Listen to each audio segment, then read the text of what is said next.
Wir sehen im Hintergrund den Felsen von Gibraltar und dort wollen wir hin. Dort gibt es einen sehr großen Stellplatz, den möchte ich hier zeigen und noch einiges mehr. Herzlich willkommen zu meiner Reportage.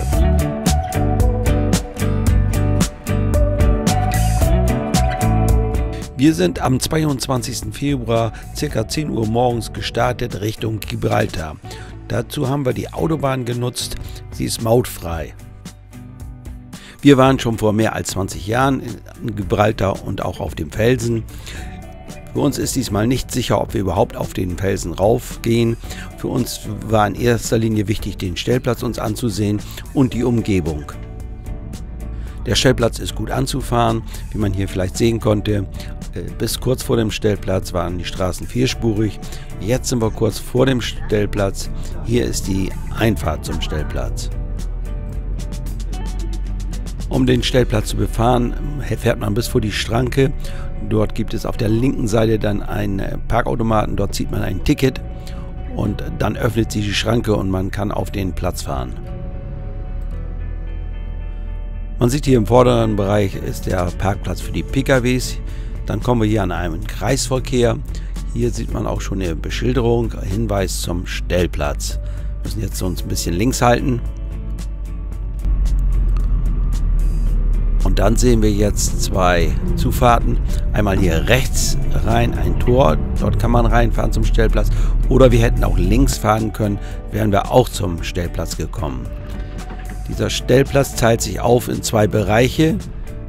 Wir sind jetzt auf dem Bereich, der nicht direkt am Hafen liegt, aber auch eine große Fläche hat und wo bestimmt mehr als 50 Mobile stehen können. Wir sind dann bis ans Ende durchgefahren und sind jetzt direkt am Hafenbecken. Wir wollen entsorgen und dazu müssen wir jetzt hier links abfahren, um zur Entsorgung zu kommen.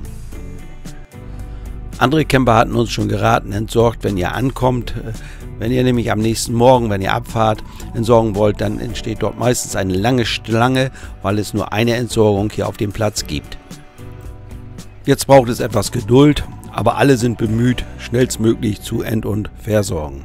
Wir haben uns schon vorbereitet, Rita hat schon den Schlauch aus dem Fach geholt und wartet nur, dass der Vorgänger hier wegfährt und wir können sofort den Schlauch anschließen, sodass wir parallel entsorgen und versorgen können. Normalerweise gehen wir zu Fuß einen Stellplatz ab, um uns eine freie Parzelle zu suchen. Aber bei dieser Größe haben wir es mit dem Mobil gemacht und haben dann auch eine freie Parzelle gefunden. Und zwar direkt hier am Hafen. Angegeben ist dieser Stellplatz mit 40 Stellplätzen, aber ich denke, es sind erheblich mehr. Ich würde grob schätzen, etwa 100 Mobile stehen hier aktuell. Es gibt hier auf dem Platz keinen Strom, er kostet 14 Euro.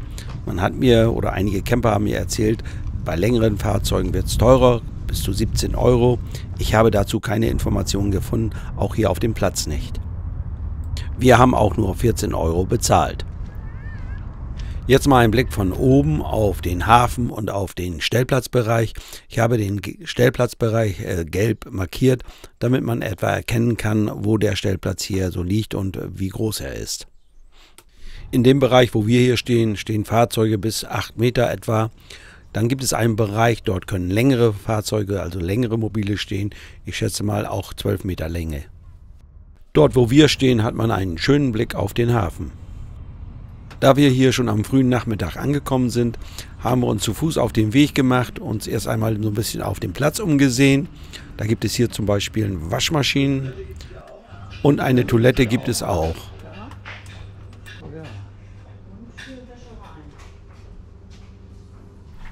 Duschen habe ich hier nicht gesehen.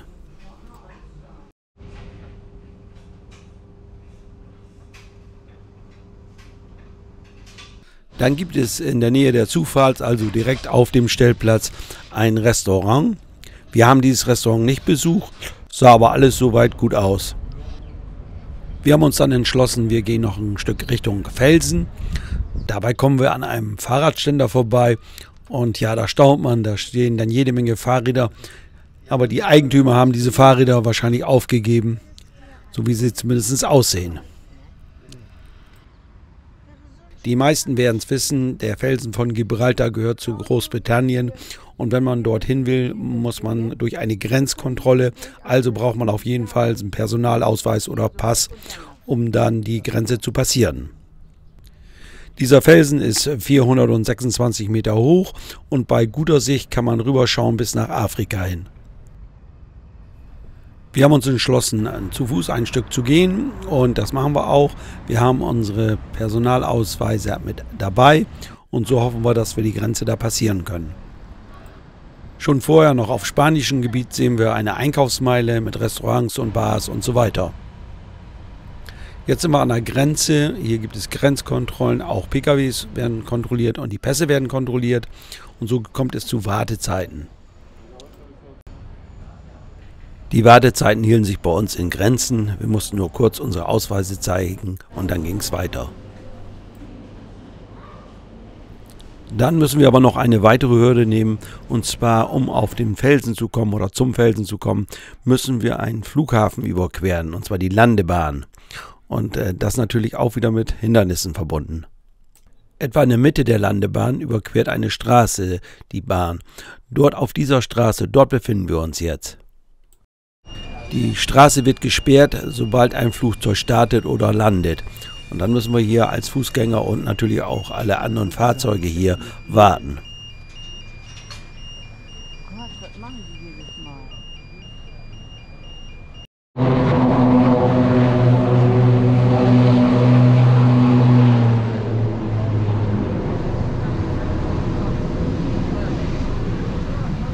Das Ganze hat einige Minuten gedauert und dann wird die Schranke hier geöffnet und es geht zu Fuß für uns über die Landebahn. Diese Überquerung wird es bald nicht mehr geben. Es wird ein Tunnel gebaut, beziehungsweise der ist schon fast fertig und dann braucht man diese Landebahn nicht mehr überqueren. Gibraltar ist ja eine Landzunge oder Halbinsel. Auf dem östlichen Teil ist der Felsen, auf dem westlichen Teil die Stadt. Es gibt hier etwa 34.000 Einwohner. Offizielle Sprache ist Englisch. Zahlungsmittel ist hier Pfund. Man kann aber auch ohne weiteres mit Euro hier bezahlen. Es gibt verschiedene Möglichkeiten, um auf den Felsen zu kommen. Man kann dort hochwandern, das dauert allerdings einige Stunden. Man kann ein Seilbein nehmen, kostet ca. 40 Euro mit Eintritt vom Felsen oder was man dort besichtigen kann. Dann gibt es auch noch die Möglichkeit, mit dem Taxi dort hochzufahren, kostet pro Person 35 bis 45 Euro. Wir haben uns entschlossen, nicht auf den Felsen raufzugehen, sondern uns hier ein bisschen die Stadt anzuschauen. Das reicht uns im Prinzip, denn wir waren schon vor einigen Jahren oder sind schon 20 Jahre her, waren wir schon mal auf dem Felsen und deshalb wollen wir es nicht unbedingt wiederholen. Hinzu kommt noch, dass die Sicht zu diesem Zeitpunkt nicht besonders gut war. Wer noch nicht auf dem Felsen war, der sollte aber auf jeden Fall rauffahren oder raufgehen. Teile der Stadt sind autofrei, so kann man sich hier so ein bisschen durch die Stadt treiben lassen und den Touristen zuschauen. Vom Stellplatz bis hierhin waren es ca. 3 Kilometer, die wir gelaufen sind. Wenn man noch weiter möchte zur Seilbahn, sind es 4 Kilometer etwa. Wir müssen natürlich genauso wieder zurück, wie wir gekommen sind. So geht es jetzt wieder über das Flugfeld und haben wieder die Passkontrollen und dann geht es zurück zum Stellplatz. Ich habe gesehen, dass auch Busse fahren, habe mich aber nicht dafür interessiert, wo sie abfahren und wo sie dann auch letztendlich wieder halten. Aber das kann man bestimmt irgendwie erfahren. Wir haben den Hafen und den Stellplatz jetzt fast wieder erreicht. Und da sehen wir so Bootshäuser, die kann man mieten, habe ich gesehen, für 70 bis 80 Euro pro Nacht. Wer sich dafür interessiert, der muss mal im Internet schauen. Der Stellplatz hat sich am Abend gut gefüllt, aber ich denke, jeder, der hier am Abend auch noch angekommen ist, hat noch ein freies Plätzchen gefunden.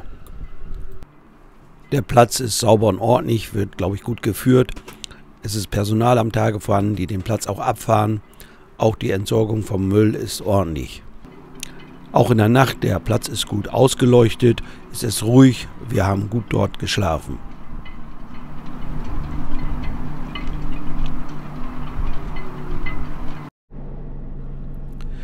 Nächsten Morgen, so circa 9:30 Uhr, starten wir unsere Weiterreise. Entsorgt hatten wir schon am Vortag.